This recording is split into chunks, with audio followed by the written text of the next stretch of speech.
Hello, welcome back Yes. to Laugh Often. Woo! We're here.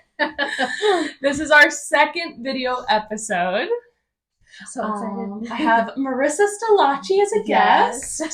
This is actually Gab's sister. Yes, she couldn't come here tonight, but maybe one day we'll have both of us at the same time. Yes, so my plan was to have you both come in next time, and I'll title it The Twisted Sisters. Yes. That was my plan. Crazy. Because I did Gab in with Gab for the other episode. We'll have to find something for me. Comment below. Yes, comment below. Also, sometimes there might be something that we say in the episode that'll be a good title. Yes. Put it in the title. But yeah, so everyone make sure to follow the podcast Instagram. We're on Instagram. I'm going to be clipping all of the videos there, putting all the podcast updates. Follow us at laughoftenpod. At laughoftenpod is the handle. And then Laugh Often Podcast is on YouTube. So if you guys don't have Spotify, you can watch it on YouTube, stream it, put it on your car, Bluetooth, whatever. So YouTube, Instagram, and Spotify is where we're at. Marissa, where can the people find you? So I'm on Instagram at mar_cheer_. There's a whole backstory to it. And then, that's pretty much it. I had a TikTok for a day, and then I got rid of that. And Snapchat is somewhere in my Instagram too, but yeah, Instagram mar_cheer_. Nice. Yes. Everybody go give her a follow. Ooh, I appreciate it. Awesome. All right, so today we're going to be talking about astrology. So excited. Super exciting stuff. And then we're going to get into some psychic abilities after that. And then we're going to close with the listeners' love questions. So if you want your love question answered for the month of February, send it into the podcast email. That's laughoftenpod@gmail.com, laughoftenpod@gmail.com. They're all anonymous. We're not calling anybody out. They're just for fun. So everybody send them in. And tomorrow, this is going to be, when you guys are seeing this, it's going to be Friday. But we're recording this the day before Valentine's Day. Yes, so it's a full month of love. Come on now, send us your questions. Yeah, send it in. Send in the questions. But my God, it was snowing so much today. I know, I genuinely was not expecting that. Because nowadays, when the weatherman says one thing, I'm like, it's going to be the other. Yeah. So I woke up and just couldn't see anything but just a blanket of white. And I was like, thank God. Snow day today was very nice. I know. To not do anything. It looked like the freaking Shining outside. Yeah. Oh. That's such a great movie. Yeah. But yeah, so what's your background with astrology and everything like that? So I got into astrology, honestly, about less than 10 years ago. Mm-hmm. But the thing is, I was always into the paranormal and witchy thing, so that always kind of came up in all the shows I would watch. Mm-hmm. So I'm just looking into it, and then obviously specifically looking into my zodiac, because then I started getting friends who also were into that, and they would say something to me oh, you're such an Aries or this or that. Mm-hmm. So I'm like, well, I don't know what that means, so let me look into it, and just seeing something you have such a connection with is just so cool. So then I started looking into that too, and it's honestly just such a fun, for me, I consider it a hobby. So I love looking at that, seeing other people and going oh, okay, there's always that weird connection you have with people just because you were born in the same time. So yeah, honestly, just a hobby. Yeah, cool, that's awesome. Yeah, no, I love astrology, and I think the biggest argument against astrology is oh, it's so relatable, everybody can relate to whatever these signs are saying. But I think it's it just makes sense that the stars and the moon and outside of our Earth is affecting the Earth. Oh yeah, 100%. I mean, I'm a scientist, not so much all of the earthly sciences, but there is always going to be that connection to things. Oh my God, it's just crazy. And I mean, believe it or not, there are some things that I don't relate with. I think that there are some traits that certain people are stronger than others, and it's oh well, why is that? Why do we get along with some people? Why don't we get along with some people that just happen to be in these little boxes? Yeah, it's interesting. No, I think it's just so cool. Like, I love the connection to like space and stars to the earth Oh because I yeah. feel like that's always lost in translation. Like, Yeah. people don't think about that every day. Yeah. I mean, heck, the ocean waves are, the moon affects like the ocean waves, stuff like that. I mean, the Mm-hmm. planets like have Yeah. effect on what we see and what's going on around here. So who's to say it doesn't affect our moods and personalities? Yeah, like the Okay. Mercury in retrograde. I hear that Oh. all the time. What does that mean? So sometimes, oh God, sometimes things will just be going so wrong. And Yeah. then for like a certain period of time, then I see something about a planet being somewhere. Mm-hmm. And yeah, apparently Mercury in retrograde, like, just sort of means where like the certain alignment is has to do with some people's moods Mm-hmm. and how it just affects Yeah. luck and communication with certain signs. Because I mean, like honestly, I learned most of this through Snapchat at some point. But Mm-hmm. you have like different planets like in certain parts of your chart. Mm-hmm. So I think Mercury, if you have like your Mercury in a certain type of zodiac sign, like that part is going to be affected, and like that Mm-hmm. those traits get affected. So there's a whole. It's not just like, oh, you are like an Aries. You're an Aries, and you're this, and you're that too, and all those things get affected. So Yes. I believe in it, and it just so happens that I'll feel certain things Mm-hmm. before I know that it. So it's not like, oh yeah, Mm-hmm. Mercury's in retrograde, so all this stuff is going to happen. Yeah. It's all this stuff has happened, and oh my God, I just realized Mercury's in retrograde. I think it happens. Yeah. No, definitely. Yeah. And then tarot cards. That's pretty cool. I listened to a few YouTubers that do like tarot card readings, but Yeah. I've had my cards read.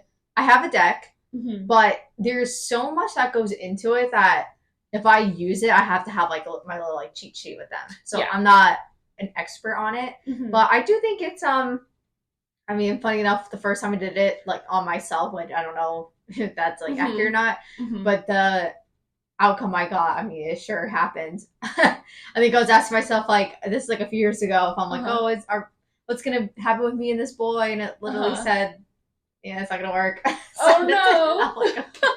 What was in the cards? Wow, in the card. No, yeah. Yeah, that's crazy. It actually like what the cards told me and what actually happened. It wasn't like, oh yeah, it's gonna be ending, but it's gonna be like, oh, this is gonna happen. You're gonna get close and this, and it played out exactly that way. Wow. Coincidence? I don't know. Cards? Yeah. I don't know. No, that's wild. So now we're just going to go through just the very basic, all of the signs and the dates, just for the listener to follow in case you don't know your zodiac sign. Yes. Because not everybody follows it. No. So for Aries, it's March 21st to April 19th. Taurus is April 20th to May 20th. Gemini is May 21st to June 20th. Cancer is June 21st to July 22nd. Leo is July 23rd to August 22nd. Virgo is August 23rd to September 22nd. Libra, September 23rd to October 22nd. Scorpio, October 23rd through November 21st. Sagittarius, November 22nd through December 21st. Capricorn, December 22nd through January 19th, Aquarius, January 20th to February 18th, and then Pisces, February 19th through March 20th. Oh, okay. So now you guys can listen along when we say your zodiac sign. Yes. Further along in the episode. So let's start off with yours. What's your zodiac sign? So I'm an Aries. Yes. I'll say through and through, yes. So getting into some of the stereotypes, I have to say some of these are a little bit savage, as you said before, but most of these are true. And not everyone has to fit in like all these traits, but every time, even if I get, because I tell my friends and family, if you're gonna give me a gift, like give me anything like zodiac related, it's very easy. Yeah. And like they'll read it and they're just like, God, that's so you. But I will say I exhibited all these traits before I even knew what an Aries was. So just who I am as a person. Yeah, no, I feel the same way. I'm a Capricorn, and there's so many things about Capricorn where I'm like, that is me. Yes. Oh my gosh. And even like the weaknesses or the negative parts, I'm like, ooh, that sounds like me. But I do know that Aries and Capricorn actually are very good in friendships. Not so much lovers, I don't think. Yes. Yeah. That's true. And actually, funny enough, because I just thought about this too when I was talking about how there's like different levels. So like you have a rising, a Saturn, all these things. I think also has to do with certain levels to that and someone else. Actually, my rising is a Capricorn, so I think that also can affect my relationship with Capricorn. So yeah, I never had a problem. Wow. Never had a problem with anyone. That's cool. So what's rising again? I think rising has to do more with like your personality, like personality. Honestly, a lot of this, and funny enough, like not to like discredit any of this, but on Snapchat you can like have like your birth chart like made for you, and it's in such a simplified way. Some of people like overcomplicate it. Yeah. But yeah, so Aries, like your sun sign is like, you know, like your zodiac sign at face value, and that is like you as a whole, and Capricorn is like person. Your Mercury sign's like how you communicate with people. So it's like, do you communicate, like I'm an Aries, and actually my Mercury is an Aries, so I communicate as an Aries, which is assertive and you know, a little, sometimes a little too much. But gotcha. But then my apparently I'm like blanking out on a lot of these terms, but my emotions actually in Cancer. So that's the Cancer. Moon, I think. Right? Oh yeah, moon sign. Yes, moon is, which is your emotions, and mine's actually in Cancer. So that might actually make me a little, that like probably softens out my edges a little bit, because Cancers are a little soft. I don't want to get too ahead. Yeah. Like they're a little. I mean, Gab's a Cancer, so yes. I also never had a problem with any Cancer as well. Yeah. So. Yeah, me either. Yeah.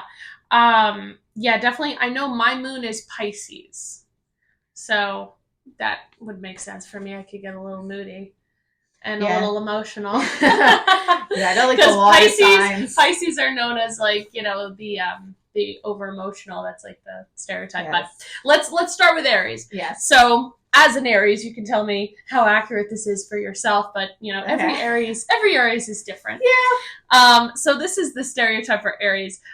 So impatient and impulsive. The ram, so their sign is the ram. Yes. The ram jumps headfirst into whatever seizes their attention in the moment, often hurting themselves or someone else in the process. Yeah. That's rough. That's savage. Roof. Yeah, we got the horns. So like, yeah. Yeah. Yeah. And then the source, so this is more of like, I guess, a more of an explanation here. As the first sign of the zodiac, Aries is here to get the party started.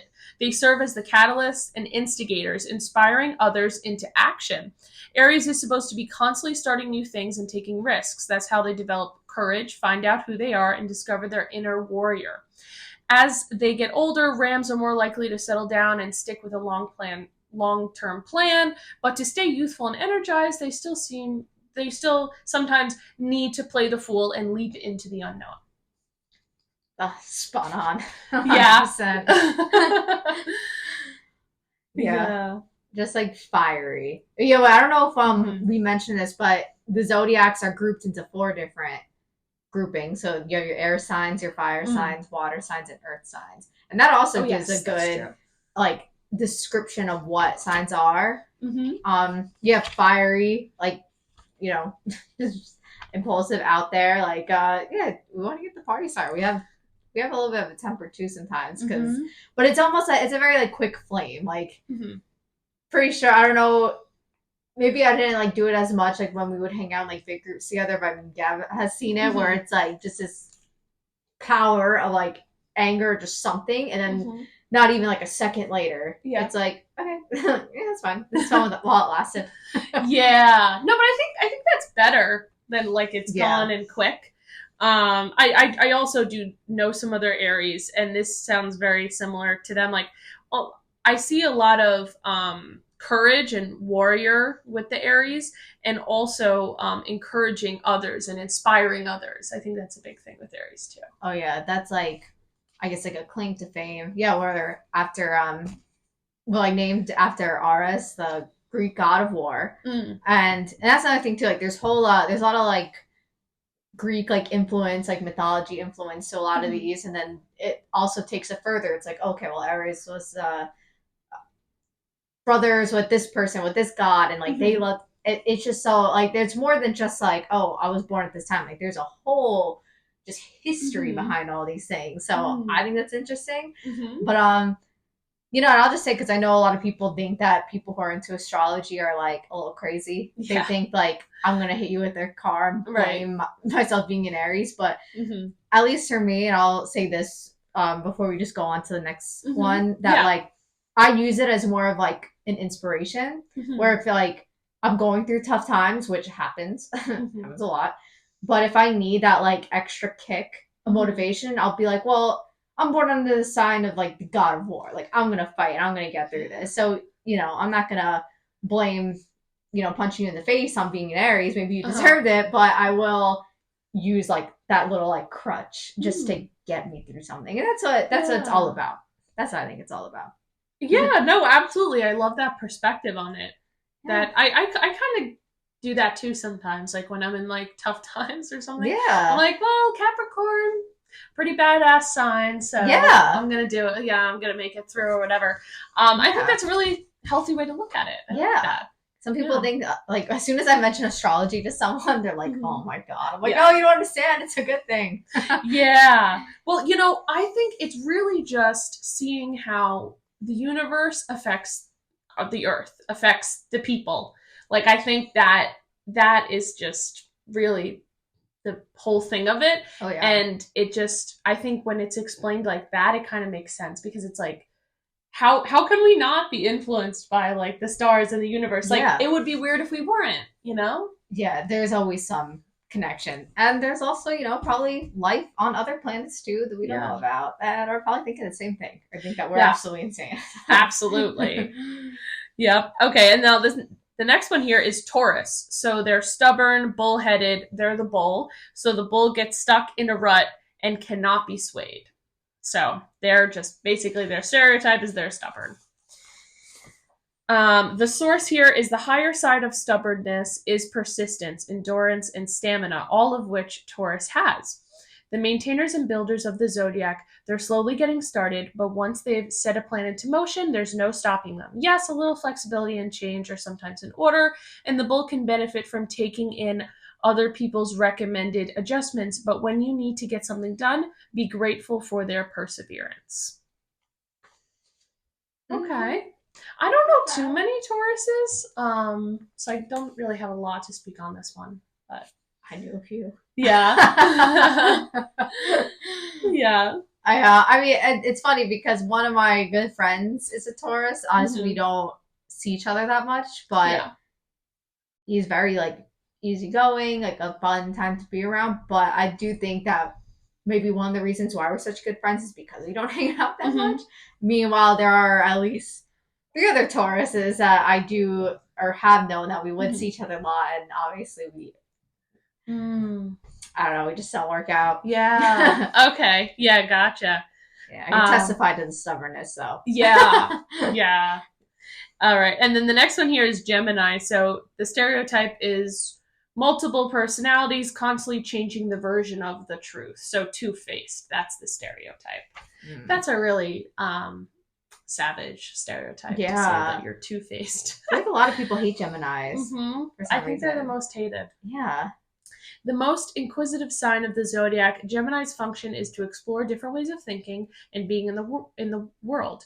Ruled by Mercury, these chameleons can adapt to any situation, connect with anyone, no matter how different from themselves. They offer a variety of perspectives. Recognizing the truth depends on where you're standing. But underneath all those personalities and opinions, there is a real person with their own beliefs. You just have to be persistent in pinning them down. Makes sense. That's interesting, yeah. My dad's a Gemini. Oh, okay.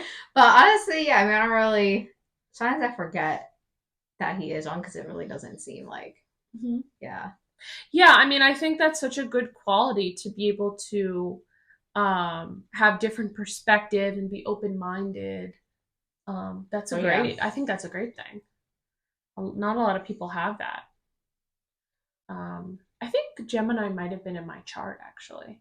Because I'm super like into like other people's perspectives and opinions, and like I love like all of that. Yeah, it's good to do that so that way you're not like judging someone if they like a certain thing or have a certain idea.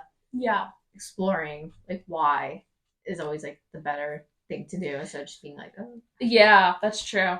And then the next one here, the crab is moody. Oh, the crab. Sorry. Cancer. Cancer. Well, yeah, Cancer's the crab, as you know. The crab is moody and hypersensitive. Why do they have to take everything so personally? Cancer. I was thinking of Gab. Gab's a Cancer. Yes. Oh my god. So that's the stereotype. They're moody, hypersensitive, like, but not just sensitive in the way of like, you know, just gets hurt by everything. Sensitive, how they, I guess, combat their sensitivity is with the moody, is with that.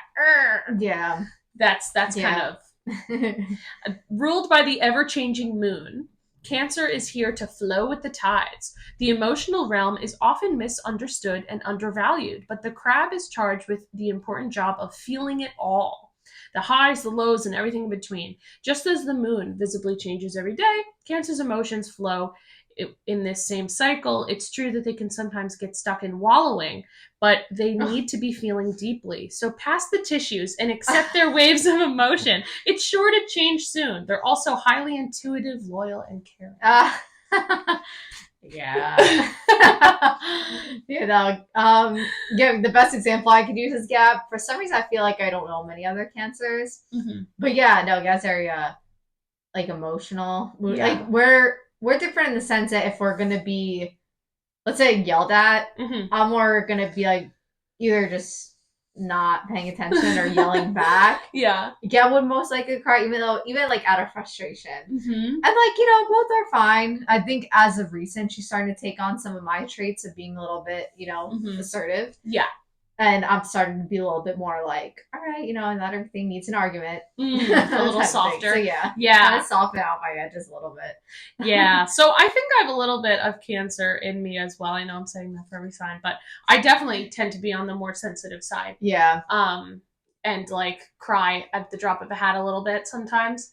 Especially with conflict. So I feel like that's a big Cancer thing. For sure. And then the next one here is Leo. So the stereotype is proud, egocentric, self-absorbed, show off. They're the lion. A big show off, conceited. Not the best. I don't know a lot of Leos. Not too many. I feel like I only know one. Yeah. It's Michael Casey. Shout out. Oh, Michael Casey. But it's weird because I feel like he doesn't really show a lot of those. I mean, like, maybe in certain settings that we don't usually see. But I feel like if there's anyone that's going to, like, really ask you about, like, let's say something in your personal life, it's going to be him. Like, I sometimes don't care about certain things, but he'll do it. And we're both fire signs, so I guess. But there are moments where, like, the two of us will kind of be like, oh, look at us, like, we're the best. Yeah. But in a nice way. Yeah. Ruled by the sun, the center of the solar system, Leo possesses the appropriate desire to shine brightly, be recognized and appreciated for radiating light and warmth. But Leo also rules the heart. And the truth is that Leo is also one of the most generous and giving signs when they express themselves from the heart. There's a fine line here, but many Leos are able to walk it beautifully, while the less evolved lion sometimes needs a reminder to share the spotlight. Yeah, he definitely walks the line. Like, he's good at, you know, not, I guess, like, making everything about him in a way. And sometimes, like, I feel like I have to push to be like, no, like, we have to do something for you. Like, come on. But no, he's very good. But yeah, I feel like I might know other Leos. Like, I mean, obviously, like, I have, like, coworkers and other, like, students, but sometimes we don't, we don't know each other on that level yet. Yeah. To, like, remember.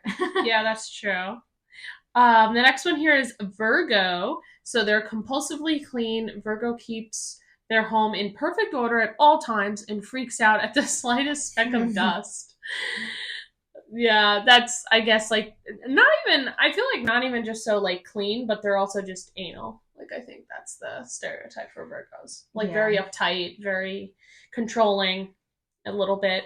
So Virgo is the servant sign in astrology, charged with creating order out of chaos and cleaning up after all the other zodiac signs' messes. But you have to drop in on your Virgo friend to discover that they are not, in fact, always neat and tidy and are sometimes real slobs. The point is, the Virgin's purity is not to drive everyone else crazy, but to simplify and eliminate the excess in order to get to the essence of what is truly important.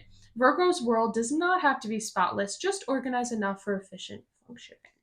Yeah, my mom's a Virgo, so I can see it because she's also like a teacher for mostly special needs kids. So like yeah, there is always like that sense of like order in the house, and like when you have someone like me who struggles with like keeping their room clean or like leave something down, yeah, it's yeah, definitely not. I wouldn't say like control freak in terms of like that stuff, but definitely like cleaning, always like doing something to organize or keeping everybody together. Yeah.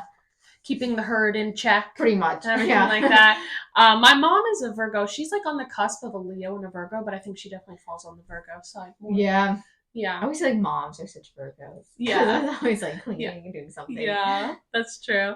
And then Libra here, stereotype. Will they ever make up their minds? Wishy-washy Libras drive you crazy with their inability to commit.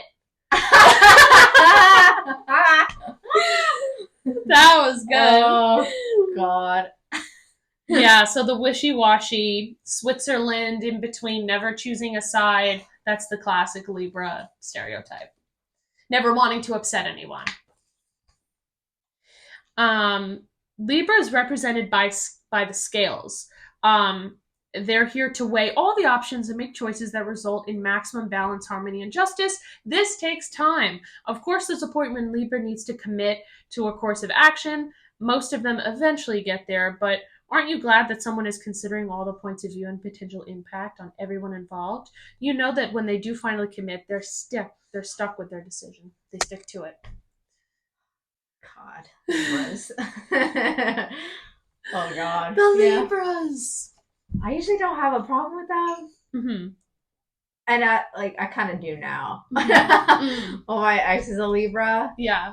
And then there's like another Libra in my life that my ex actually wasn't much of like inset from what I remember. This is like a long time ago, but still, we're pulling all the tea here. Yeah. But then another like Libra was very like, come on, hello, what do you want? Yeah.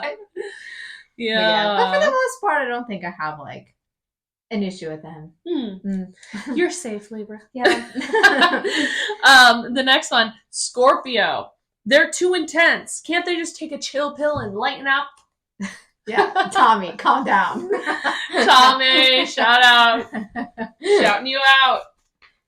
Oh my gosh. So, as the sign associated with sex, death, and the underworld. Whoa! Oh my God! Scorpio is hard to delve beneath the surface of life and discover what is hidden and bring light to what the other astrological signs are too afraid to acknowledge. The ultimate purpose of all that intensity is healing and transformation at the deepest level. They might need a reminder to look on the bright side from time to time. But if you want superficiality, look the other way. They're going to be hardcore, who they are, deep, and unapologetically themselves. Good. Yeah, I never had an issue with the Scorpio. Well, actually, that's not true. Yeah. But for the most part, yeah, I have a good time with the Scorpios. They're not as like creepy, but honestly, I don't really know many as creepy crawlers. Yeah, they're the dark ones. I'm like, I haven't seen that. I don't know. I haven't. Yeah. Waiting, I guess. Yeah. And then the next one is Sagittarius. Stereotype is the flighty archer is ready to jump to the next plane to anywhere if things get too heavy. So they're always on the run. That's a Sagittarius. Yeah, I think their symbol is like like an archer. Oh yeah, that's the archer? Oh, yeah. Interesting. Definitely a lot could be told by like the signs too, like what represents them. So like, yeah, Sag is a archer. So one of my good friends is a Sagittarius, Emmy McBee, shout out. She was on the podcast, one of the first episodes. I got to get her back on, but she's a very busy woman, so she should come on soon. She's a Sagittarius, and this is very true. She'll agree with me. She's a jumping jelly bean. Oh, definitely. I love that. Yeah. But she's very adventurous. So Sagittarius is the adventurer of the zodiac, here to expand beyond limits and borders and explore unknown territory. Travel equals freedom in the mind of many Sagittarius. Sometimes they forget they're responsible for creating a sense of freedom from within and can use a reminder of wherever you go, there you are. As long as they're finding some way to indulge their adventurous spirit, there are plenty of archers who settle down and stay in one place or with one partner. Yeah. Yeah, I think this is true. Yeah, I think they're just very adventurous. And, Emmy and I always talk about this all the time. Like, I feel like she just needs to, like, get it out of her system. Like, being adventurous and doing her thing. And I feel like that's relatable across all of the signs. But I think Sagittarius is more so heavily on that idea. Yeah. And that's one of the fire signs too. So yeah, very like impulsive, fiery out there. Yeah. That makes sense. Just like, let me do my thing. I need to do this. Like that energy. It's like wildfire. Yes. And I feel like Aries is the same way, and kind of Capricorn's similar too. Like, let me just do my thing. I need to finish my thing, that kind of thing. And then the next one here is Capricorn. So this is me. Ambitious social climbers. Capricorns will step on anyone who get in their way to get to the top. Yes. Love that. That's so savage. But it is kind of true. Yeah. Like, it's not like, I don't know. I wouldn't say I'm like a true Capricorn because I think I have a lot of Cancer and Pisces in me. Yeah. I think Cancer might be I think it's my rising, and Pisces is my moon. So I have a lot of like emotions that I think also kind of lessen the intensity of the Capricorn, because Capricorns are known to be very intense, very overachievers and everything like that. So yeah, I definitely agree with that. I think step on anyone who gets in their way, kind of, but I guess not in like a malicious way. Yeah. Like, I hope you suffer, not like that. Yeah, like not gonna like sell anyone out, but like if you're given an opportunity, you're gonna take it regardless. Right, exactly. And then so instead of the mountain goat, Capricorn was originally represented by the sea goat. And I also I love water, I love swimming, so I like the sea part of it. I'm a sea girl. With the front body of a goat and the tail of a fish. I love that. Very bizarre. Water represents consciousness and mysticism, signaling that, contrary to popular stereotypes, Capricorns are actually a deeply spiritual sign, or at least has the potential to be. Although some goats seem to only be concerned with getting to the top, they do have a profound inner life and may devote themselves to a mystical path, especially later in life. They're also very traditional, loyal, unforgiving, and self-sufficient. Yes. Doesn't go on. Yeah. Yeah, that makes sense. That is pretty much me. I think the spirituality, I can definitely see that, because I think if I tap into like the Capricorn, like, get shit done, do the podcast, do the this, do the that, like I have a lot of things that like I just, I could just keep going and doing a bunch of things and driving myself nuts. I could definitely do that. I could also see how I could tap into the spiritual side, because I have been trying to explore that more. Oh yeah, I got a lot of things on that when it comes to spirituality. Yeah, yes, we're gonna get into that later. We're gonna talk about the psychic abilities after this. Stories. Yeah, absolutely. So that was the Capricorn. Okay. And now Aquarius. So my dad's an Aquarius. Cold, detached, hyper rational. These walking computers are devoid of human emotions. Oh my God.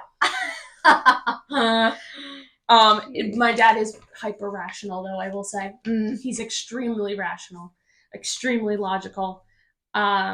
Yeah. So Aquarius is the sign of the humanitarian, but oddly is often accused of not liking other humans. Yeah, that's so true. God. Or not being human themselves. Wow, that's a I don't know. That's crazy. Like all air signs, water bearers, so they carry the bucket of water, the Aquarius, do tend to rationalize their feelings and are generally uncomfortable with messy emotional displays. Yeah. But that doesn't mean they don't feel deeply and they're not sensitive to other people's feelings. Just observe an Aquarian mom with her kids and you'll see the other side of this stereotype. Yeah. Yeah. So I will say at face value, like he's very hyper rational. Um, I mean, who likes messy emotions? Like nobody. Yeah. But there definitely is a side, like a nurturing side, I would say too. Yeah. That's good true. balance. Yeah. It's all about the balance, I would say. Pisces. So this is the last one. Pisces, the stereotype is the fish, spaced out and often found downing one too many at the local bar. Oh shit. So they're just like, ooh, whatever, like haha. Basically spaced out and over emotional. Pisces is on assignment to transcend everyday reality. Okay. Yeah, so they're like living in a fantasy. That's the Pisces thing. Their job is to communicate with the imagination and unconsciousness, and report back what they've discovered. Often, when they appear not to be doing anything useful, they're actually serving their higher purpose because of their sensitivity to others' thoughts and emotions. They need a lot of rest and retreat time, consciously traveling to parallel universes with a spiritual practice or creative outlet helps them avoid falling into incaptus habitats. Habits, not habitats. Wow. Wow. Yeah, honestly, I feel like I only like know one Pisces, and yeah, she's great. Like I don't know. Yeah. Can't really see her downing one too many at a bar. But she is emotional. Yeah. And like, but honestly, like one of my favorite people. So Yeah. I don't know, like Nice. Yeah, no, that's kind of cool with the spirituality and the parallel universes. It's kind of cool how it's their job to kind of communicate with the parallel, the imagination and reality and fantasy. That's really great. cool. I like that. So now we're gonna quickly go through some compatibilities, love compatibilities, and see how accurate they are based on our experiences. Yes. And the rest we'll leave up to you guys to interpret. So the first one is Aries. So Leo, Libra, and Sag, you're compatible with. I mean, when it comes to compatibility, I feel like a lot of people think instantly in terms of like love. So that I guess like could be an issue with some people because they'll think, oh well, they're not compatible with me, but I don't think it's the case. I mean, one of my like best friends is a Leo. I get along fantastically with like at least two Sagittarius people that I work with. And I dated Libra. Right. So it's like, all right. I mean, I guess in the time, I just take it with like the pinches, like the smallest grain of salt. Yeah. Ever. Yeah. But yeah. Yeah, that's true. Yeah, it could be, friendships, love, all of that. Yeah, so that's the Aries. Taurus is Cancer, Capricorn, and Virgo. Gemini is Libra, Sagittarius, and Aquarius. Cancer is Capricorn and Taurus. Leo is Aries, Leo, and Sagittarius. Virgo is Capricorn, Pisces, and Taurus. Libra is Aquarius, Aries, and Gemini. Scorpio is Cancer, another Scorpio, and Pisces. Sagittarius is another Sagittarius, Aries, and Leo. Capricorn is Cancer, Pisces, and Virgo. Aquarius is Libra and Gemini, and then Pisces is Taurus and Cancer.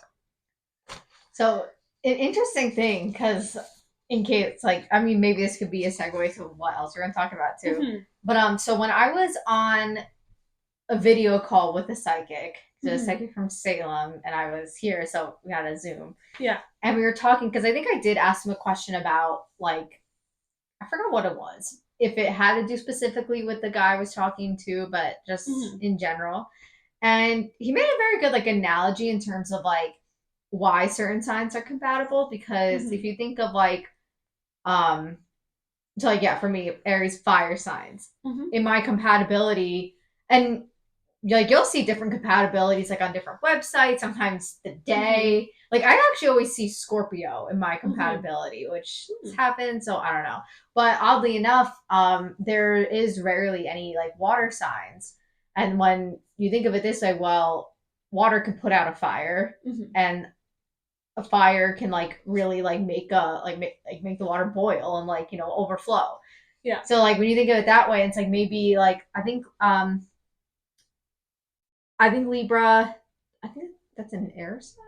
Libra, yeah, I think so. Yeah, and it's like, well, why does that work so well? Because like air can feed a fire and can make it grow, but sometimes it can grow a little too much, and then you have an issue. And you know, fire can kind of like make the air around you warm. That's nice, but then you could blow up. So it's like one of those things. Like that's like what I think about compatibility, and then also just like certain traits. Like if one person has a very amplified trait of like one of those signs, even if all of your like websites say you're compatible, it could still like not. Yeah, it's just so strange. Yeah, that's so true. Like I'm very compatible with like Cancer, and like so that's like earth and water. So I guess that kind of makes sense because earth is Capricorn and water I think is Cancer. And it's like, you know, like a beach. Yeah, so that makes sense. Yeah, no, I can see how like the different signs impact the like fire and water. Yeah. you know, um, and fire and earth and everything like that. Yeah, definitely. But yeah, so to get into the psychic abilities, so have you had any psychic kind of experiences or? Oh, like me personally. You personally, or with somebody else, or? So I definitely am a little bit like sensitive to just like the energies that are around me. I can always kind of like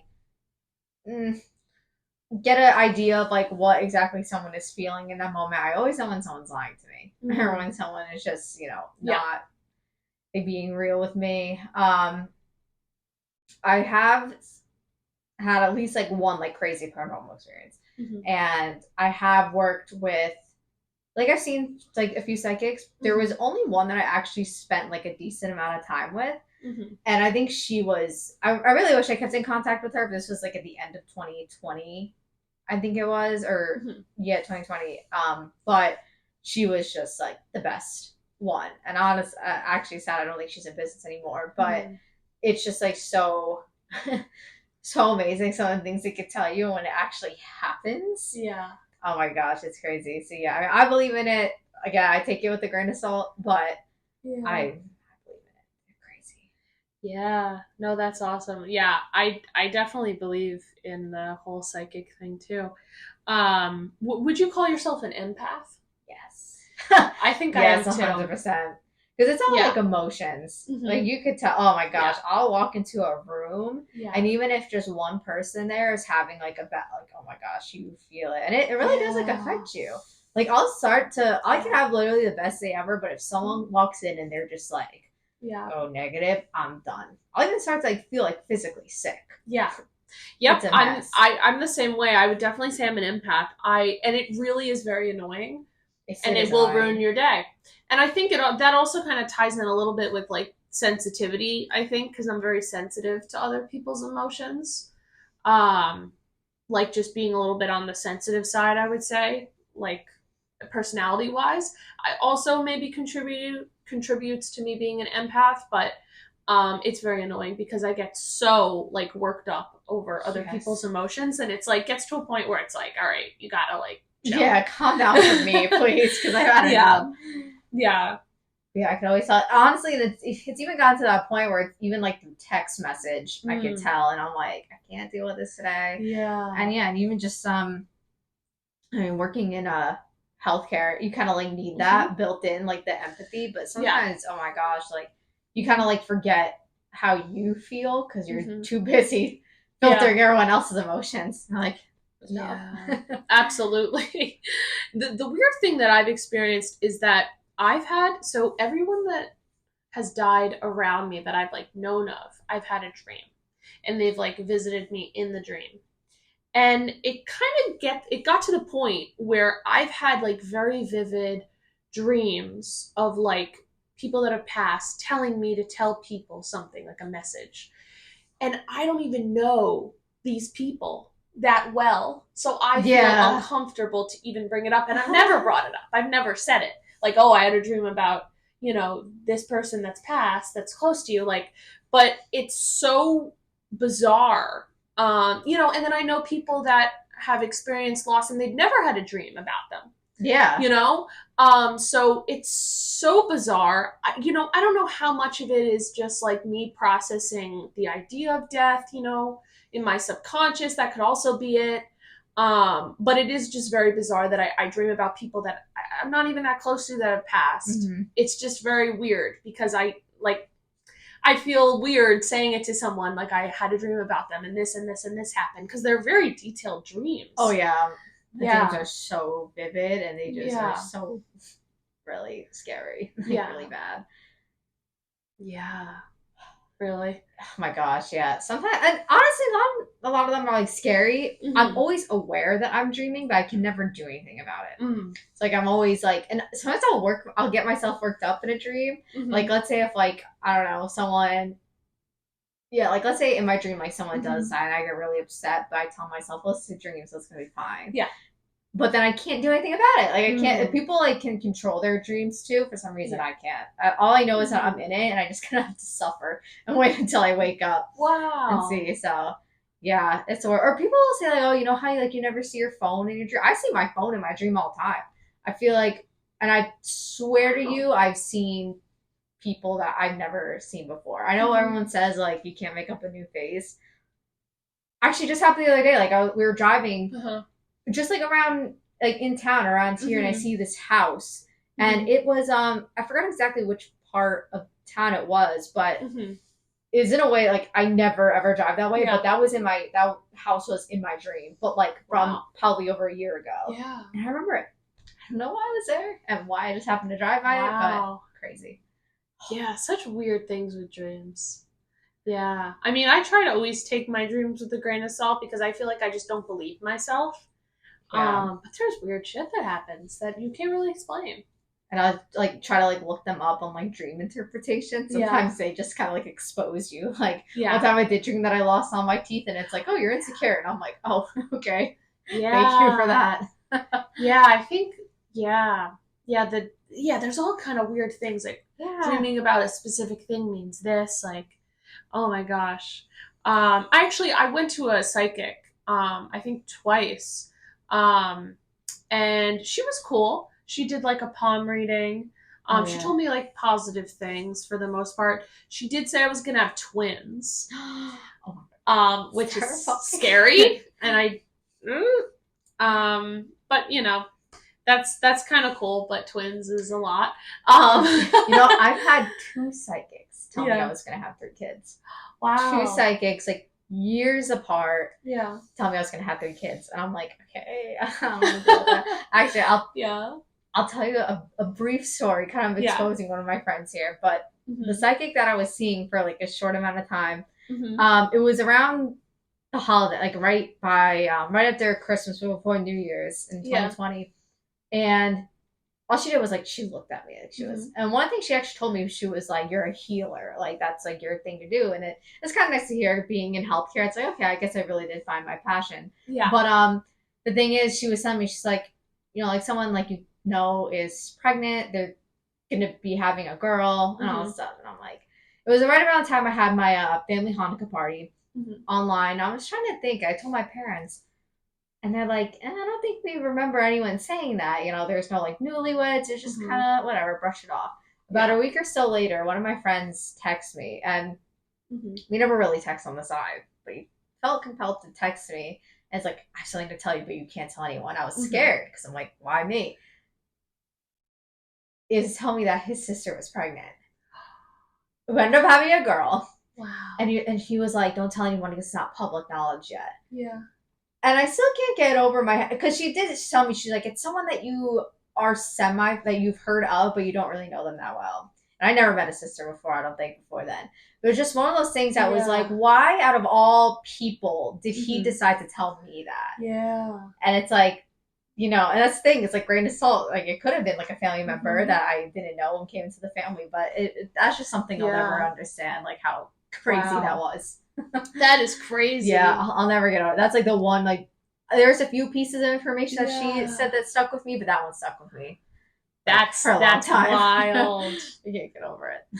That's crazy. That's like a full circle. Everything that she said. Wow. And only within like a week or so apart. So I Mhm. was able to, like, after he told me, we're talking Mhm. about it, I'm like, wait a minute. I knew that was gonna happen. It's Oh my crazy. gosh. Wow. That was amazing. That's totally wild. Oh my god. Yeah. Actually, when I went to the psychic, she did say I had psychic abilities or I had the potential to be psychic, which I Yeah. thought was kind of cool. And then she told me to meditate with purple candles and it'll come to me. I've Ooh. never done it. I should probably do that. Yes. Yeah, I should probably try do it. it. Yeah, I have a Yeah. lot of like candles and stuff like that they Yeah. work if you get them from a good source. Yeah. Yeah. No, for sure. Um, so how do we feel about That's So Raven? Was it an accurate depiction of the psychic stuff? I think the one thing that really makes it almost like authentic is that like Uh-huh. she'll have a vision and expect something of it, Mm-hmm. and then it's like almost completely different, but just that one portion. Because Yeah. actually, I just saw it on Instagram, a clip, and Uh-huh. it was like she thought this guy was in love with her, Yeah. and so she was like, no, no, no. But then turns out that one part of her vision actually had nothing to do with that at all. Mm-hmm. So yeah, I do feel like, you could see something from the future, be told one thing, but Uh-huh. you have to take it with like grain of salt. That I think should be our Mm. that should be our title for this video, because I think we've said it so many times. Yeah. Right now. Yes. Take it with a grain of salt. Take it with a grain of salt. That's so true. Yes. Because it's like, yeah, I mean, that could happen, but you have no idea what's happening like around that situation. But she has very clear vision, so I can't relate to that. Very like choppy. What a great show that was. It was so unique. So ahead of its time. Oh my wish. Oh god. I love that show. It was so cool. Yeah. I remember I was just like binge watching it like a while ago and I was like, oh my gosh, I forgot how good this is. I think it's on Hulu. Oh yeah. I'm gonna watch it again. Yeah. Oh my god, it's so good. So something weird, I've actually seen things break before they break. I think it happened like maybe 5 times where like I see someone holding something very delicate, like a glass or whatever, and in my head I see it breaking. And then like 2 seconds later, it breaks and they drop it. And I don't say anything. I don't push them. I don't interrupt them. I don't like put, manipulate it in any way. And it actually breaks. And then I say, oh my God, I literally just saw that it broke like a few seconds ago. And they're like, why didn't you tell me? And I'm like, well, I didn't think it was actually going to happen. But that's the weirdest thing. And, I don't even know if that's just me being like paranoid or like uptight or something, but it's just so bizarre that that's happened. Yeah. And it's always like, you never want to say anything because like, if you do say something, it's not going to happen. And I always like try to tell myself like, my gosh. Oh, maybe another thing too. What about like gut feelings? Oh my god. Yeah, like intuition and everything. Yes, yeah. I have had to learn like the hard way many times to actually trust my gut. Yeah. Even when it comes to like exams, like always trust your gut on like the first answer that you put. My gut has like made me feel sick like so that way I don't go to certain places. And then I find out that like something bad happened there, or like there was someone there that I didn't want to see, and I was like, okay, like I had a panic attack like for a reason, like stuff like that. It's like, I mean, and actually there is scientific proof to it. We do have like a lot of certain not to get like too sciencey, but receptors in our stomach that is linked to our brain. Oh wow. So those like that gut feeling and that stomach ache you get when you're nervous is all connected. Like it's actually scientific. Yeah. So everyone out there that's like, that's not real, it is real. I'm telling you. Oh my gosh, that's actually so like reassuring to hear, because the hardest kind of parts of my life, I think I've had the most stomach problems. Yep. Yeah. It's 100%. Yeah. They actually, yeah, the serotonin. I mean, we all know serotonin is like good for us to be, happy with if it's low or depressed, if it's high or schizophrenic. So it's like having that balance. So when like it's disturbed here, like you're gonna we're all connected regardless if you believe in it or not. Like whether you like it or not, there's connections. That's it. Oh my gosh. No, that's so true. Wow. That's awesome. Fun fact. Yeah. No, that's cool. There's this one thing that happened to me that after my grandma passed when I was like in college, I was taking a shower or whatever in the dorm and nobody was there. I feel like if somebody was there, I would make this story like a little bit better, but nobody was there. And I was in the shower. Well, first, before I took the shower, I smelt like the funeral homes, like those flowers. Yeah. That smell. I smelled like that all over myself. And I was like smelling myself. I was like, why do I smell like this?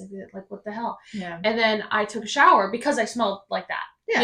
And I was like, oh my God, I gotta get this smell off here. Yeah. Like, what is this? And I took a shower or whatever. And then as I was in the shower, the smell intensified, like even stronger. And I immediately thought of my grandma because it smelled like her.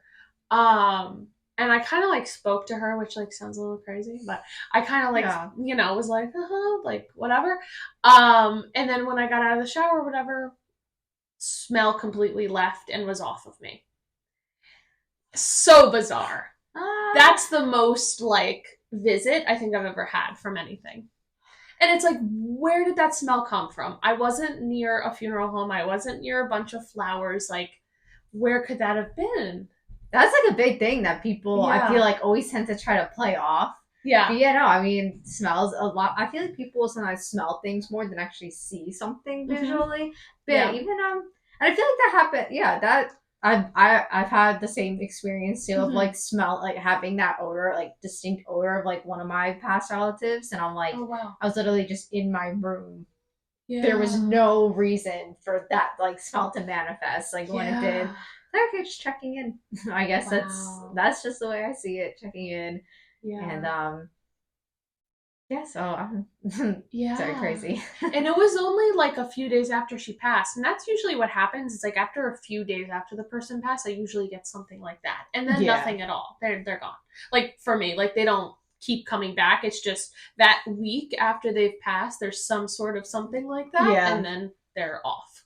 They're off. Yeah. Yeah. I still think that they're still always around. I think that they're here's how you know, but I'm just gonna stay up there because it's probably a lot better up there than down here. No, definitely. I definitely think they're always around me, but just in terms of them trying to connect with me, I think it's like for me, it's just that one time that is like that connection, and then I don't really get that connection back from them anymore. My recent thing, well, not recent, but like within the last, I think I recently told someone about this, but I see blue jays, and it's always is whenever I saw one today actually, so it's nice. But if I am going through something, see one, but it's very strange how I'll see it.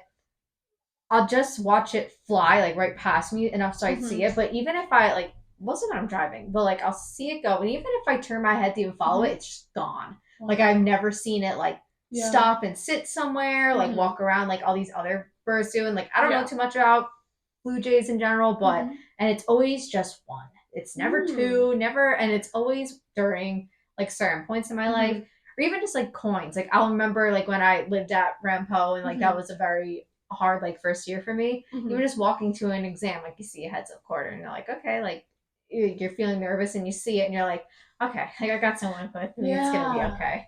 Yeah, no, I like and I think it's a good thing to keep in your head. I know some people think it's like, oh well, no, it's just a bird, it's just a coin someone dropped. It's like, okay, but it makes you feel better, and if it's not hurting anyone, I'm gonna think it's someone from my family there. Yeah, so that's that. No, I love that. Think what you want. Yeah. No, definitely. I actually did a little bit of research into the smell stuff. So sense of smell, an ability to smell a fragrance or odor that's being transmitted by the spirit. Each time the person around cannot usually, so each time people around you can't smell this odor. I don't know if that happened for you when you had that odor, or were you alone also? Yeah, I was alone. My door's closed. My Yeah. room is very small. No one knew. I was alone too. I was like, damn, I wish Yeah. someone was around. It can be related to the spirit who's sending a message, such as smelling cigarettes, pipe, tobacco for someone who smoked, or the person's favorite perfumes. Basically, just a very strong odor of them. But that was kind of reassuring for me to kind of see that other people experience the smell thing. Yep. Yeah, because I thought I was the only one. Even just like people who, I guess, even like in experiences that there is no connection to death, but yeah, just like how like you'll randomly like smell something and it brings you back to like a certain time. Yeah. Even if like that thing isn't in front of you, but it's just your mind, I guess, like, I don't know, wanting to bring you back somewhere. It's kind of weird. No, smells are so cool with like memory and everything. It's like a huge thing. I don't know why I remember certain smells, or like apparently it also is a scientific thing, like you're able to memorize up to like a certain amount. And I mean, I think one of them has to do with like our primal instincts, like we know, like, I don't know, burning smells bad, like stuff like that, but I mean, there's a reason for why we were like have like that connection, remembering like a family member's like favorite perfume and all that stuff, even if you never see them, there's reasons for that. No, awesome. Yeah, definitely, I agree.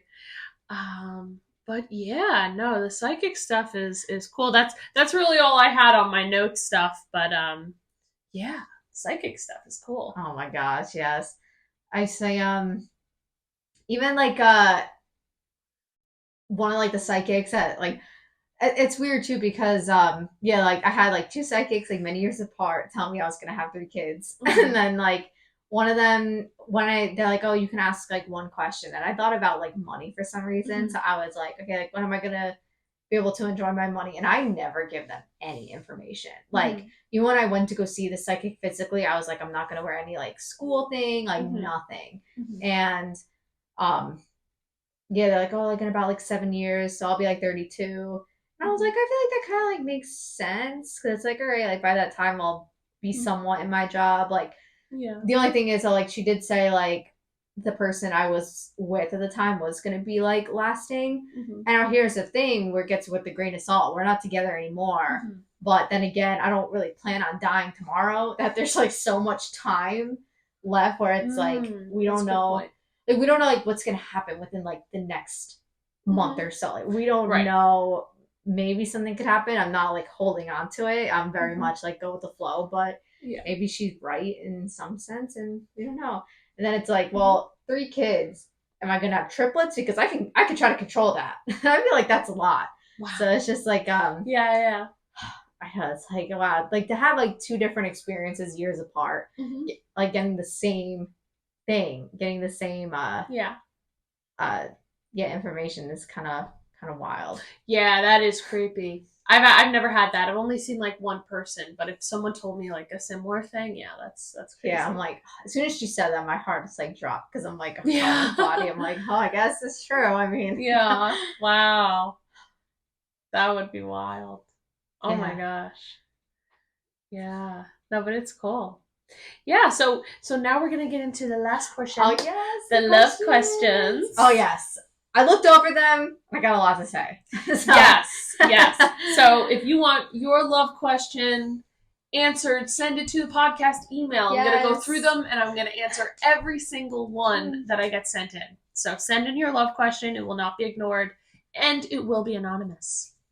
All right. So the first one here, how to get through Valentine's Day when you're single. This was one that I answered on the last episode, but given that Valentine's Day is tomorrow, that's the question. I could tell you, because I've definitely been like single more for Valentine's Day than I was in relationships. Yeah, I'm one of those weirdos that actually loves Valentine's Day regardless. Yeah, because it's hard for me to like be very sappy, so I use that as my day to be like, hey, I love everyone, love everything, and it's just kind of realizing that Valentine's Day is not about, it's called Valentine's Day, the day of love, not the day of couples. So you just have to realize that regardless of who you're with or lack thereof, you are still loved. And I'm pretty sure you still love other people. My dog's name is Calzone, so he's my Calentine. and you probably have friends, so those are your Palentines. Right, you know, like it's things like that where just get the damn candy and wear red and shut up. Like you're fine. Like you're gonna. And that's the thing too. Is like working at a Walgreens, I have such good access to the discount candy. I'm looking forward to that. So true.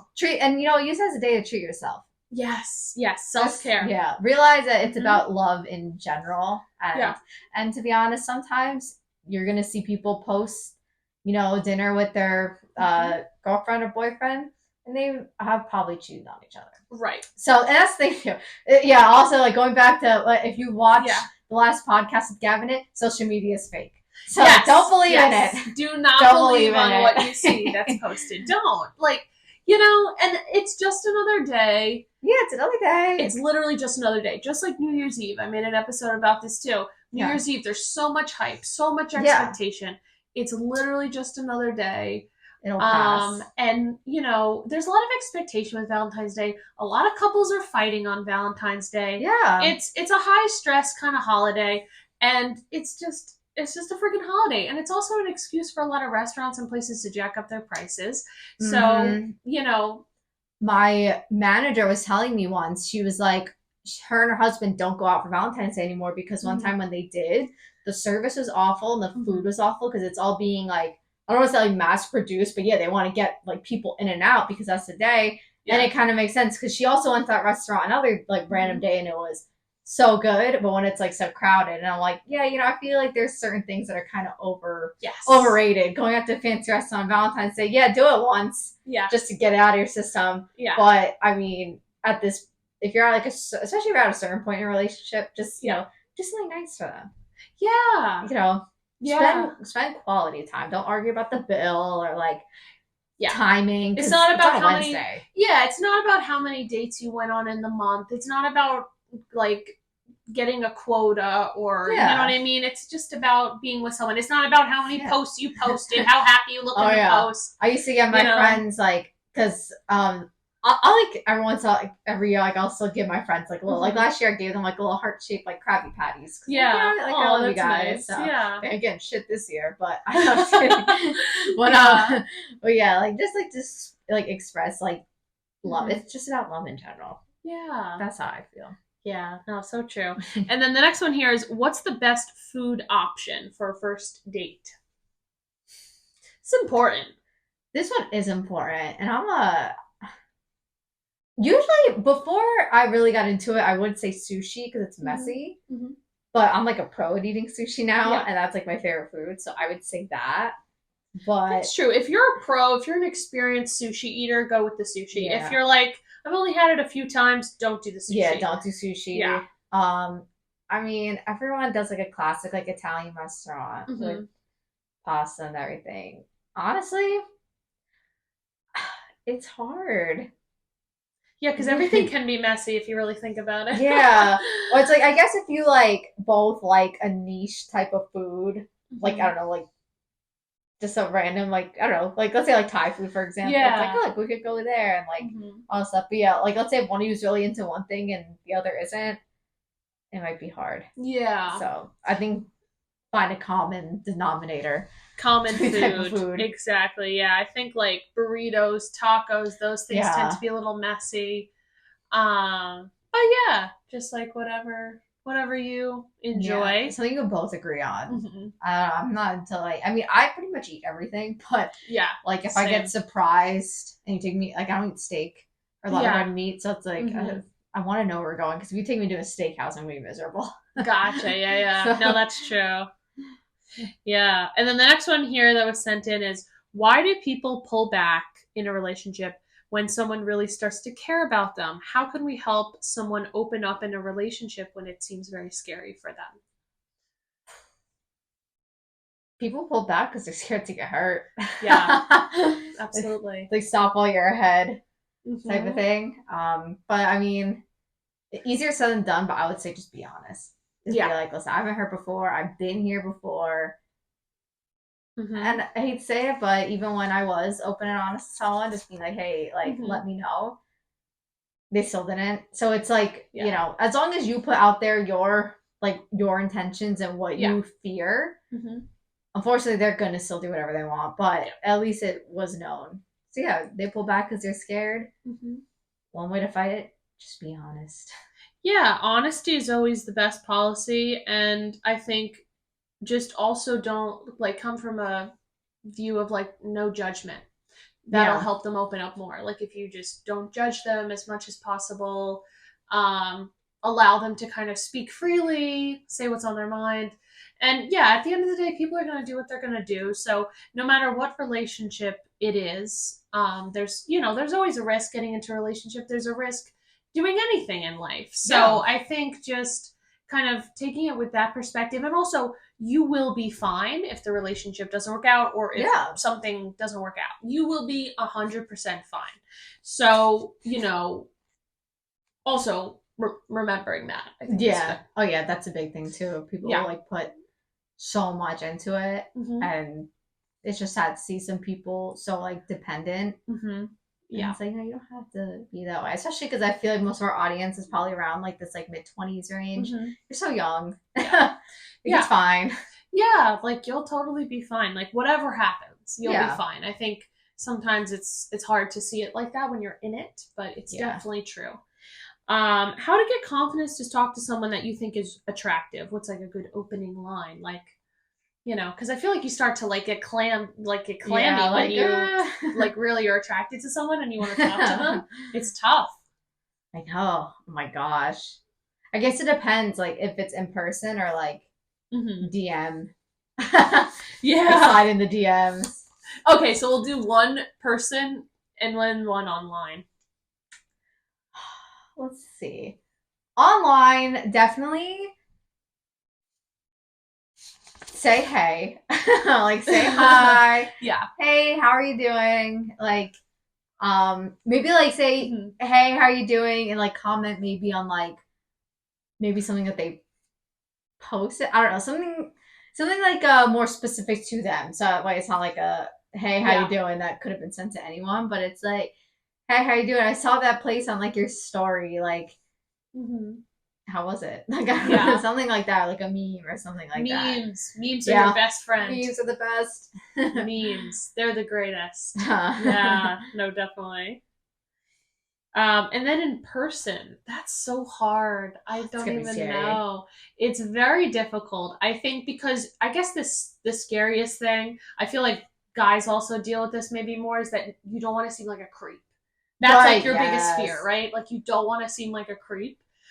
Especially when you're in person and you're approaching someone and like you're scared that someone's gonna be like, why are you talking to me? Yeah. Like that's like the biggest fear. And it's like, you know what? If somebody says, why are you talking to me? Just like, turn around and walk the other way. That's on them. It's on them, and they just saved you a lot of time and heartbreak if they said that, because that's really shitty to say to someone. So you know what? I don't know why. Then you could say, yeah, you're right. I don't know why I'm talking to you. Yeah. Bye. Jerk.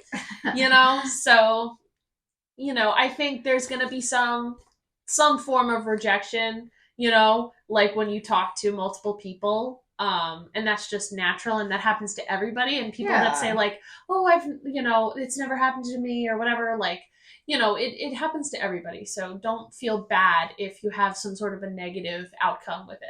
Yeah, again, just saved you a bunch of time. But yeah, screw them. Oh, the worst.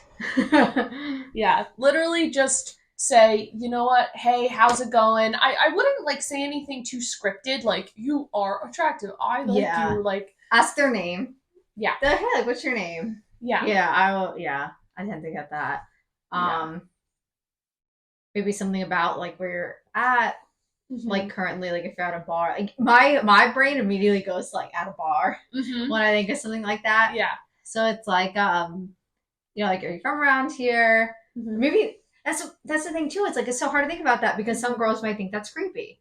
Right. So it's hard. I would say, and it's also going to sound creepy, but like scope out your like person for a little while, like try to catch watch their them vibe. a little bit. Yeah, like kind of try to catch their vibe, like if they're with their friends and like they seem to be having a good time, that might be more like inviting. But if it's like just them and they're kind of like, maybe that can mean a few things, like maybe they have a boyfriend or like something like that. I would say kind of like scope them out a bit, like see.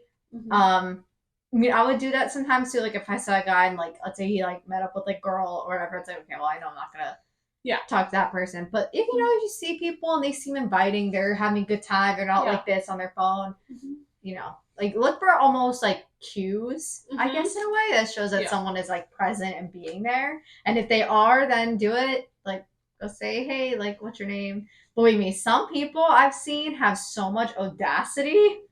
You'll be fine. Yeah. Just do it. But yeah, be creepy. Some people say crazy stuff. Or like again with the surrounding, like if like there's no more like Coronas or something at the bar or whatever, like you could just say, oh, can you believe this? Like something casual, and then what's your name? And whatever, and then it kind of goes from there. But I would say keep it casual. You kind of walk that fine line of where you don't want to seem obsessed with them, but you also want to show that you care and that you are into them, right? Yeah. So that's the line that you're kind of on. Yeah, and also like some girls will only want to get like a drink out of you and then walk away. Just be prepared for that. Or maybe don't even offer a drink at all, because sometimes they'll just take that and run.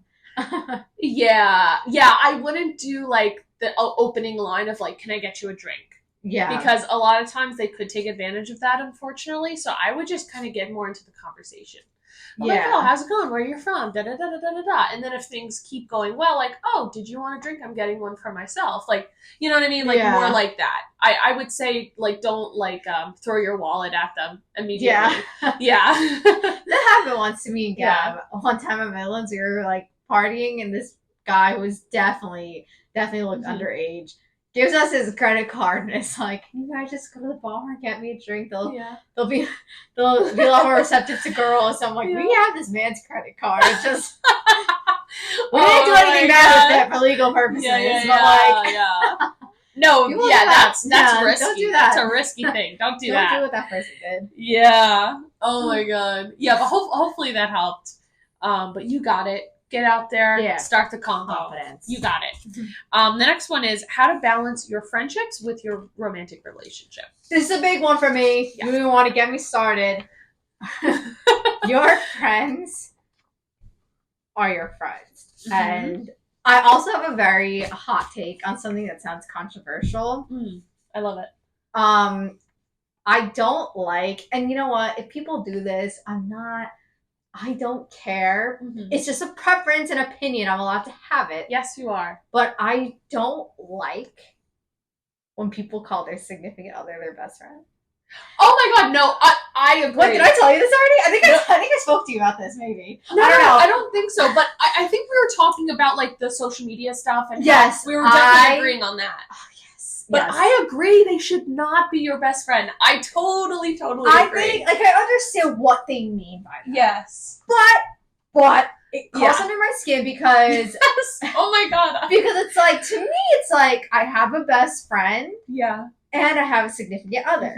They fill two completely different roles. Yes. And most likely, the best friend has been in your life longer. Like, just the way I have, like, for me... I tend to have put some of my friends first, like before a relationship, mostly because I knew the chances of me having a breakup with a significant other is higher than a breakup with my friends. So I'm like, okay, whatever. Yeah. But again, like, you do what's right for you. If the significant other is with the friend group, probably even better. That's great. But I do think, you need some like girl time, just friend time. But no, when it comes to the best friend thing, I'm very passionate about that. I don't like it. Yeah. I don't think I've ever done it. Because I knew, well, they're my boyfriend and I have a best friend. They're two completely different people in my life. Yeah. Like, why can't you have both? Yep. And two different people. Like, I think that's a blessing. Well, have you ever seen Grey's Anatomy? Surprisingly, I haven't. Oh, okay. So basically, Meredith is, her best friend is Christina in the show. And the guy, Derek, is like they're like on and off again. He becomes her husband. It's like a whole like romance saga or whatever. But the whole entire time, she consistently calls Christina her person. You're my person. And she tells Derek, you're not my person. Christina's my person. She's my best friend. And I think that's such like a powerful message. And then like in the show, like her and Derek will be in bed, and then Christina will come and be like, I have an issue. She'll jump in the bed with them and they'll kick them out of the bed. And it's just so like I think it's, I think also it's just like the notion that your significant other can be everything for you is just not the case. Yeah, They I think it's cannot not the be case. everything. And to be honest with you, like I understand, like in certain cases, like you might tell, like there's some, even in my friend group, there are some friends that I only tell certain things to like that person. Yeah, yeah. And it's okay, I would consider them my best friend, and it's Yeah. like I don't know. I feel like there are certain sides of you that maybe one sees over the other. I mean, then there's also like the intimacy aspect too. It's like, or there's that line drawn too. Yeah. But it's just, it for me, it like kind of cringes, especially like, I mean, people always like make that joke where it's like, oh well, they said that they're marrying their best friend, but I'm not there at the altar, and it's like, no, I honestly do like have that like feeling where it's like, yeah, they are your significant other, like they're not your. Don't get me wrong, I understand what is meant by it, because especially if you do spend a lot of time with that person, but I still think if you are lucky enough to have like one, especially maybe for a long time, like one really good best friend, don't get rid of that title just because of someone else. Like I think people are starting to lose it as we get older, but like don't, demote that person. No, I think that's healthy. And I think also just people in your life have different roles. Like your family you get things from. Your friends you get things from, your extended family you get things from, your significant other you get things from. But to just assume like I don't need anybody else, just my significant other, they're gonna give me everything I need. I think that's a little bit of a little bit too much, in my opinion. Yeah. It's not secure to me. Because I would tell my like the people I would like date and be like, listen, like I understand there's gonna be events that like I'm not invited to, and there's events that you're not going to be invited to. And sometimes it's not even like intentional, but like if we can't go to them. Or it's like my friend is having a game night like at his house. Like, okay, well, sometimes I don't like inviting people outside of a group into somewhere. Just it's like a respect thing. Like if obviously if I'm going to be the host, I'm going to invite whoever I want. But if it's my friend who's like, hey guys, like come over, and they didn't explicitly ask for, bring your significant others, I'm not even going to ask. I'm going to go. You stay home, or you take the opportunity to go hang out with your guy friends, because you don't want to lose that, like that relationship with other people. I've seen it, and it's sad. I've lost one or two friends, like two relationships. Funny enough, some of them haven't even worked out, but there's like that irreparable thing. No, it does. It becomes irreparable. It's unfortunate. It's hard to balance. So it is hard. I'll give people that. It is hard, especially if there are certain circumstances where like you don't see one or the other that much, like you work a lot. It's hard, but I mean, if you want it, just do it. And I think if one partner is a little bit more clingy, or a little bit more like, no, you are my best friend, or no, we do have to do everything together, like that's when it can also be challenging. Because some partners are like that, so that could also be difficult to navigate, if you're more of the independent one, right? So but I think just do what you want to do. When they fit in events and stuff, they fit in. When they don't, they don't. Focus on yourself, and that's all you can do. As long as like you are like happy and like feeling that certain way, that's why it's like, all right, I'll be bothered by things. Want to call your significant other your best friend? Fine, you do you, but I just know I don't like it. There's no way it bothers me. I would never do it. That's the thing. I mean, I just won't do it. You do you. Okay, here's a good one. So what to do when your partner is not, this kind of goes hand in hand, but what to do when your partner is not interested in going to a place or an activity that you really want to do with them? So this can be tricky. This I feel like depends on the personalities, because I would say, oh, if you do this with me, I'll do like that one thing with you. But some people are rude, and they will go to that place with you, but they will be miserable. They'll fill the room with negativity and just make it a miserable time. I hate that. But that's the only thing I could think of is like, compromise and be like, okay, well, if you do this, I'll do that. And I think it's definitely not worth it. Like, if the person really expresses that they don't want to go to something, you should not drag them to do it. Like, I think you should just let it go and just say, okay, you don't want to do this thing. I'm going to take my sister. I'm going to take my friend. Especially you if it's know. something like someone wanted me to like go on like a roller coaster, and it's Mm-hmm. like I have like a genuine like fear, like I will have a panic attack and Yeah. die, Yeah. versus like, oh, I don't want to go to concerts, I don't like that one song that they Yeah. played. Like I feel like it's different if it's Yeah. actually like going to mess someone up like Mm-hmm. mentally or like physically. Mm-hmm. That's when I think a line is drawn that is like, all right, just get over it, don't invite Yeah. that person. Hmm. Yeah, and I think it's definitely. I think also if you are kind of like dragging them or like, oh, just come on, you also have to expect that they're gonna be a little bit negative probably because you're Yeah. kind of forcing them. So if you don't want to deal with the forcing and all of that, which I like because we're both empaths, that's like Yeah, a no it's gonna no. ruin That's gonna everything. ruin everything. But if you don't really care about that and you're like, you know what, I know they're not Yeah. really gonna like it, if that negativity doesn't bother you, then, Go ahead. you can say like, oh, please, please, please, and push it. But I would say it's probably best not to push it and just let them do Yeah. your own thing. And then there's no blackmail. So then he's not like, well, you made me go to this thing that I didn't want to, so now I have to go to this thing that you don't want to do. So I Yeah. think just letting each other do what each other Yeah. wants to do, I think is kind of better.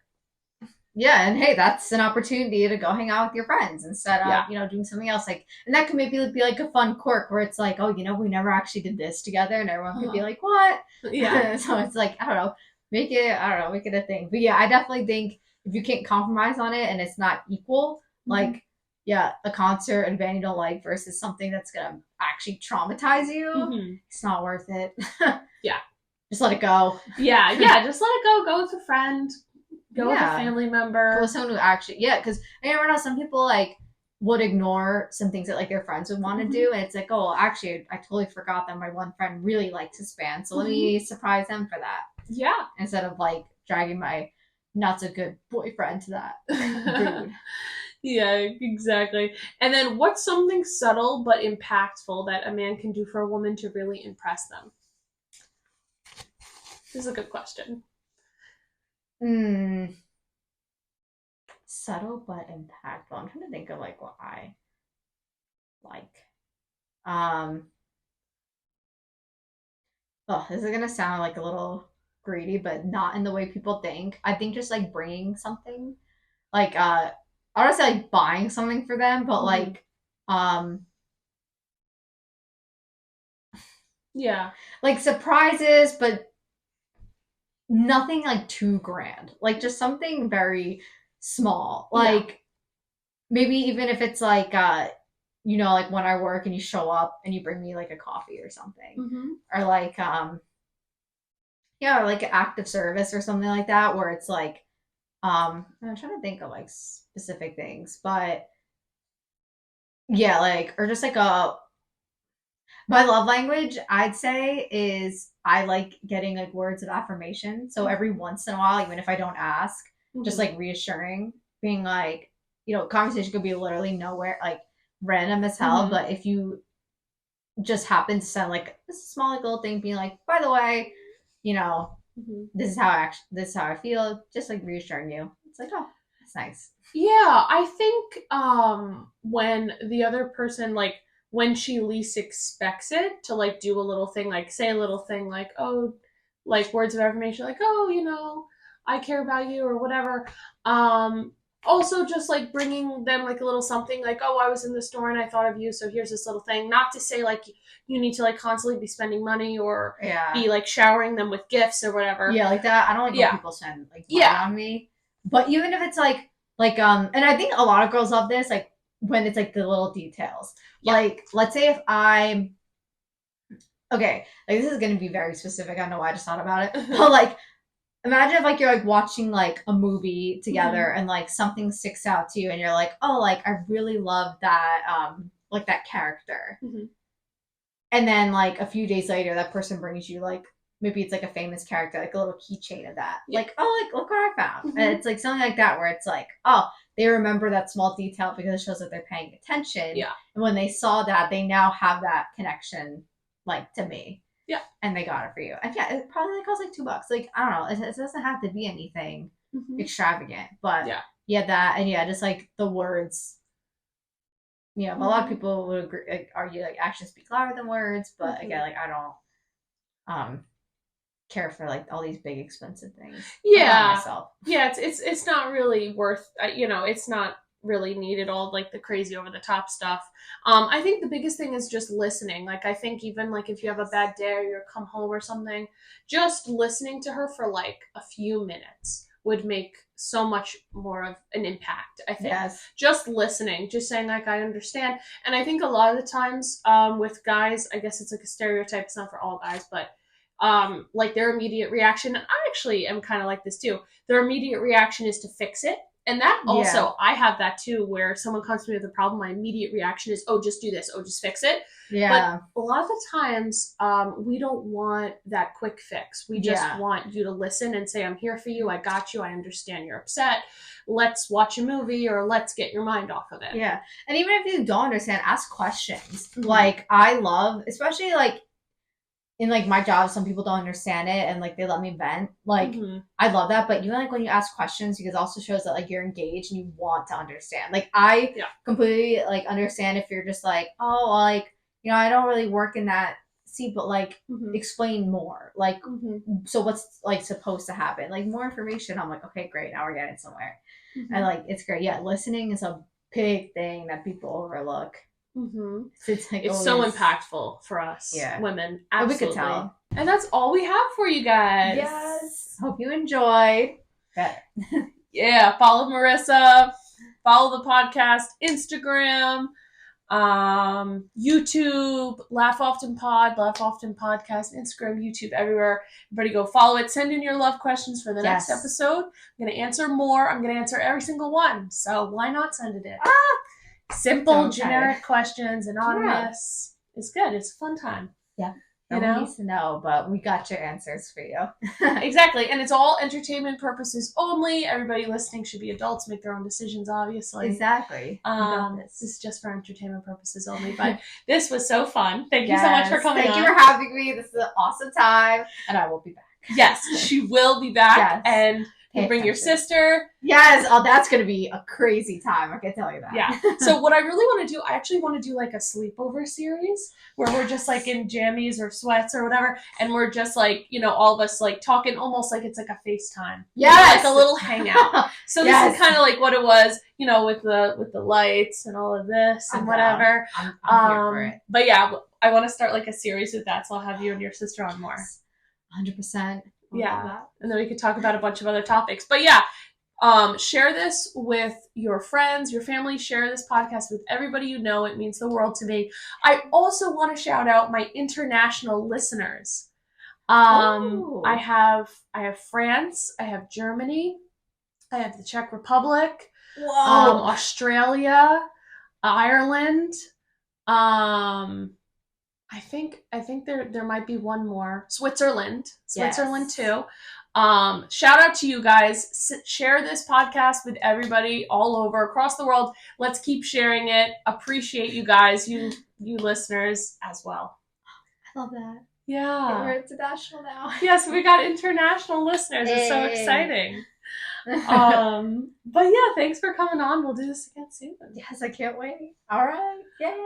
All right. Talk to you guys soon. Bye, everyone.